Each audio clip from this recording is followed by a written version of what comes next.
இந்த வாழ்க்கையில நம்ம எல்லாருக்கும் ஏதாவது ஒரு சூழ்நிலையில புறமுதுகு காட்டுற மொமெண்ட் கண்டிப்பா இருக்கும். ஒவ்வொரு சாம்பியனும் இதை உணர்ந்திருப்பாங்க. ஒவ்வொரு மன்னனும் இதை உணர்ந்திருப்பாங்க. ஒவ்வொரு சோல்ஜரும் இதை உணர்ந்திருப்பாங்க. ஏன் ஒவ்வொரு வெற்றியாளரும் இதை உணர்ந்திருப்பாங்க. கஷ்டமா இருக்கு, இதோட கைவிட்டுடலாமாங்கிற அந்த உணர்வை. இந்த மொமெண்ட்ல ஒன்று நீங்க முன்னேறி போக முடியும், இல்லைன்னா கைவிட்டுட்டு தோத்து திரும்பிட முடியும். அப்படி நீங்க கைவிடுறதுக்கு முன்னாடி உங்க மனசுல ஒரு விஷயத்தை பதிய வச்சுக்கோங்க. இப்போ நீங்க கைவிட்டுட்டீங்கன்னா இனி எப்பவும் நடக்கவே நடக்காது. அது நடக்கிறதுக்கு ஒரே ஒரு வாய்ப்பு தான் இன்னும் இருக்கு. என்ன நடந்தாலும் நீங்க அதை கைவிடாம தொடர்ந்து செய்யறது மட்டும்தான். என்ன நடந்தாலும் உங்க கனவை விட்டு கொடுக்காதீங்க.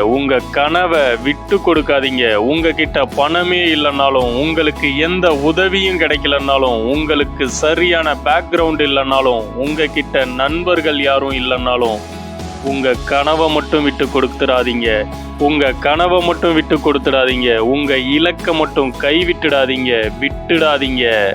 உங்க இலக்கை அடையிறதுக்கு ரொம்ப காலம் எடுக்கலாம். அதுக்கு தேவையான கோர்சஸ் கிளாஸஸ்ல சேர வேண்டி வரலாம். நீங்க ரொம்ப வேகமா கத்துக்க முடியாதவரா இருக்கலாம், ரொம்ப சீக்கிரமா புரிஞ்சிக்க முடியாதவரா இருக்கலாம். ஆனா எப்படி இருந்தாலும் உங்க கனவை மட்டும் கைவிட்டுடாதீங்க.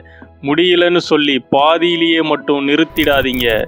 உங்களோட உண்மையான கேரக்டர் என்னன்னு, நீங்க யாருன்னு ஒரு ஈஸியான சுமூகமான சூழ்நிலையில முடிவு பண்ண முடியாது. ஒரு கடினமான சூழ்நிலையால மட்டும்தான் நீங்க உண்மையிலேயே யாருன்னு முடிவு பண்ண முடியும். அந்த கடினமான சூழ்நிலையை நீங்க எப்படி ஹேண்டில் பண்றீங்கன்னு பார்த்துதான் நீங்க யாருன்னு இந்த உலகம் முடிவு பண்ணும்.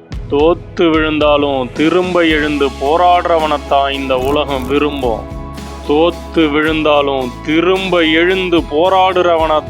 இந்த உலகம் விரும்பும். உங்க பிரச்சனையே உங்க வலிதான். உங்க வலி உங்களை பலவீனமாக்கிடுச்சு. உங்கள பெரும்பாலான பேர் ஒரு நல்ல சுமூகமான சூழ்நிலையா இருந்தா ரொம்ப சூப்பரா பெர்ஃபார்ம் பண்றீங்க. அதுவே சூழ்நிலை கொஞ்சம் மாறிடுச்சுன்னா, கொஞ்சம் கஷ்டமா இருந்தா கூட உடனே குவிட் பண்ணிடுறீங்க. அதை அப்படியே கைவிட்டுடுறீங்க. இதுதான் ஒரு வெற்றியாளருக்கும் உங்களுக்கும் உள்ள வித்தியாசம். இதுதான் ஒரு சாம்பியனுக்கும் உங்களுக்கும் உள்ள வித்தியாசம். ஒரு வெற்றியாளன் எப்படிப்பட்ட சூழ்நிலையா இருந்தாலும் சரி, ஒவ்வொரு நாளும் தொடர்ந்து முயற்சி பண்ணிட்டே இருப்பான். நாட்கள் வாரங்கள் ஆகலாம், வாரங்கள் மாதங்கள் ஆகலாம், மாதங்கள் வருடங்கள் ஆகலாம். பட் ஸ்டில் அவனோட இலக்கை நோக்கி உழைச்சிக்கிட்டே இருப்பான். நிச்சயம் ஒரு நாள் என்னுடைய நாளா இருக்கும்னு சொல்லி செய்வான். நீங்க என்ன செய்ய போறீங்க? இந்த கடினமான நாட்கள்ல நீங்க எதை உருவாக்க போறீங்க? அங்கேயே உட்கார்ந்துட்டு அழுது புலம்பிட்டு இருக்க போறீங்களா? அல்லது உங்களோட உண்மையான சக்தியை பயன்படுத்த போறீங்களா? உங்க கடவுள் உங்களுக்கு கொடுத்த அந்த உண்மையான சக்தியை மற்றவங்க உங்களை புரிஞ்சுக்கணும்னு எதிர்பார்க்காதீங்க. யாருக்கும் எதையும் புரிய வைக்கணுங்கிற எந்த அவசியமும் இல்லை. ஏன் நீங்க செய்யணும்? தேவையே இல்லை. சிலர் சொல்லுவாங்க, ஏன் போற? இது நல்ல வேலை. நான் போறேன். நல்ல சம்பளம் தராங்க, அப்புறம் ஏன்? நான் போறேன். ஏன்? எனக்கு புரியல. உனக்கு புரிய வேண்டிய அவசியம் இல்லை. நான் எனக்காக போறேன். ஏன்னா என்னோட கமிட்மெண்ட் வேற, என்னோட பர்பஸ் வேற, என்னோட இலக்கு வேற. அதனால நான் போறேன்.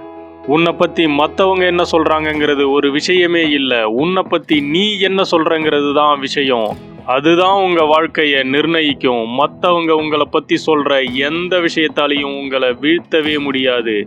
உங்களை பத்தி நீங்க என்ன சொல்றீங்களோ அதுதான் உங்களை பாதிக்கும். சில பேர் சொல்லுவாங்க, என்ன செய்யற நீ? உனக்கு பைத்தியம் ஏது பிடிச்சிருக்கா? இதுவரைக்கும் நீ என்ன பண்ணிட்டு இருக்க? எனக்கு சுத்தமா புரியல. நீ செய்யறது எதுவுமே சரியில்லை. அவங்க சொல்றத தூக்கி போடுங்க. உங்களை நம்புங்க. உங்க உள்மனம் சொல்றத கேளுங்க. மற்றவங்க என்ன நினைச்சா எனக்கு என்ன? I don't care about it. நான் என்னோட ப்ராசஸை நம்புறேன். நான் எடுத்துக்கிற கோர்சஸை நம்புறேன். அதனால தொடர்ந்து அதை செய்வேன்னு சொல்லி போயிட்டே இருங்க. நீங்க வாழறதுக்கான ஒரு காரணத்தை கொடுங்க. உங்க சூழ்நிலை எவ்வளவு கஷ்டமா இருந்தாலும் உங்க ப்ராசஸை நம்புங்க. ட்ராக்கை விட்டு வெளியே வராதீங்க. நீங்க கைவிட்டுட்டா உங்களால வெற்றி பெற முடியாது. நீங்க தோத்துடுவீங்க. கைவிடாதீங்க. என்ன நடக்க போகுதுன்னு உங்களுக்கு தெரியாது. பரவாயில்ல, தொடர்ந்து செய்யுங்க. Keep going. Stay on your track. நீங்க நினைச்சதை விட இது ரொம்ப கஷ்டமா இருக்கலாம். நீங்க எதிர்பார்த்ததை விட உங்களை அதிக காயப்படுத்தலாம். ஆனா உங்க நம்பிக்கையை மட்டும் விட்டுடாதீங்க. தொடர்ந்து போராடுங்க, தொடர்ந்து போராடுங்க. அதுதான் நீங்க செய்ய வேண்டியது. அதுதான் நீங்க செய்ய வேண்டியது. அதுக்காக தான் நீங்க படைக்கப்பட்டிருக்கீங்க. இன்னைக்கு நீங்க செய்யற தியாகங்கள் நாளைக்கு உங்களுக்கு வெற்றி மாலைகளை தரும். உங்க நம்பிக்கையை மட்டும் விட்டுடாதீங்க. உங்க நாள் வரப்போகுது. உங்க நாள் வரப்போகுது. நீங்க உங்க நாளை உருவாக்க போறீங்க. நீங்க தான் உருவாக்க போறீங்க. ஆனா நீங்க நம்பலன்னா இதெல்லாம் எதுவுமே நடக்காது. நம்புங்க. வெற்றியின் எல்லைக்கோட்டை தொடுற வரைக்கும் விடவே மாட்டேன்னு உறுதியோட போராடுங்க. வெற்றி பெற வாழ்த்துக்கள். நன்றி.